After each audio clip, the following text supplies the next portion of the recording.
عليكم ورحمة الله وبركاته. اللهم صل وسلم وبارك على سيدنا محمد. أهلا بكم في منوعات هالة الجندي. أتمنى يا رب تكونوا بخير وصحة وسعادة.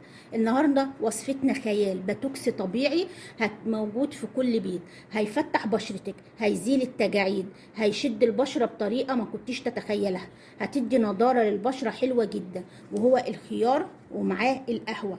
دلوقتي هنعمل ايه؟ هنجيب دلوقتي اي حاجة نبشر بيها الخيار اهي.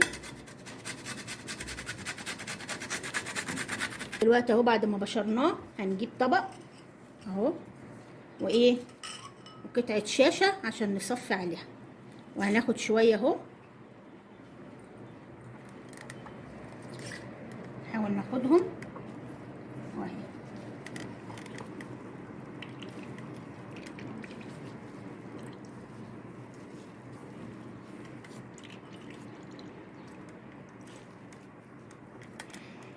دلوقتي بعد ما عصرنا الخيار اهو، الخيار فيه مواد محفزه للكولاجين بطريقه جامده جدا. وطبعا هنحط ايه؟ معلقه اهي بن اهي، معلقه بن، وهنقلبه كويس اهو زي ما انتم شايفين. البن بيعمل على تفتيح البشره ونضارتها وازاله التسبغات واثار الحبوب. بجد حلوه قوي قوي قوي قوي، جميله جدا الايه القهوه، لانها فيها مواد مؤكسده جميله جدا اهي. هنقلبها كويس الاول، وهنحط المكونات بتاعتنا اللي هتعمل على نضاره البشره وتفتيحها وترطيب البشره بطريقه حلوه جدا اهي زي ما انتم شايفين اهو. بصوا اهي، هنحط بقى مكون حلو جدا وهو الدقيق او الطحين الذره اهو. هنحط معلقه كبيره عشان احنا عايزينها تبقى عامله زي العجينه، تبقى زي القناع اهو. هنقلبه كويس اهي.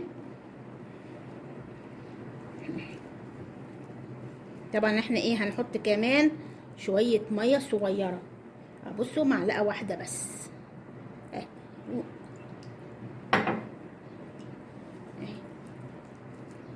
هنفضل بقى نقلب فيها كويس قوي اهي. بصوا اهي، بجد الماسك ده جميل جدا جدا في تفتيح ونضاره وازاله تسبغات وشد البشره بطريقه حلوه قوي، بالذات لو استمريتي عليه واستعملتيه مرتين في الاسبوع. خيال والله العظيم، خيال بجد.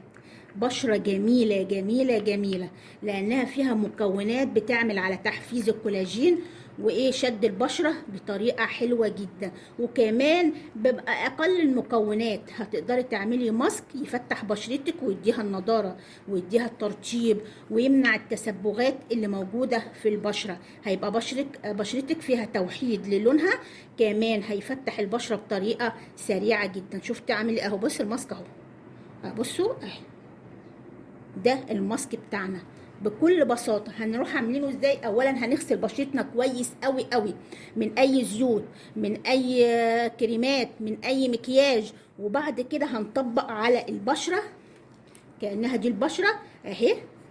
وهنعمل مساج زي ما احنا قلنا في اي وصفه، اعملي مساج لبشرتك عشان تحفزي الكولاجين، علشان كمان الماسك اللي انت عاملاه يتغلغل جوه البشره ويديها النضاره بطريقه بسيطه وجميله. كمان الماسك دوت بيفتح البشره، وكمان بيزيل التجاعيد والخطوط الرفيعه اللي بتبقى موجوده بيملاها، فبالتالي هتبقى البشره حلوه جدا وشابه، ومش هتحتاجي انك تعملي باتوكس ولا اي حاجه، لان ده باتوكس طبيعي موجود في كل بيت. زي ما انت شايفه، هتسيبيه ربع ساعه على بشرتك وبعد كده هتغسليه، وطبعا هتحطي اي تونر او مكعب ميه ورد عشان تسد المسامات، وبعد كده اهو ترطبي بشرتك، هتلاقي بشره جميله جدا. هنستعمله حوالي مرتين في الاسبوع، بشرتك هتبقى خيال. انت نفسك هتتكلمي عن بشرتك وهتشوفي بعينيكي بشرتك عامله ازاي. اتمنى يا رب ان الوصفه المره دي عجبتك، ولو عجبتك ما تنسيش الاشتراك في القناه وتفعيل الجرس ولايكات كتيره حلوه زيكم. وان شاء الله نتقابل في وصفه جديده وانتم في منتهى الصحه والسعاده. والسلام عليكم ورحمه الله وبركاته.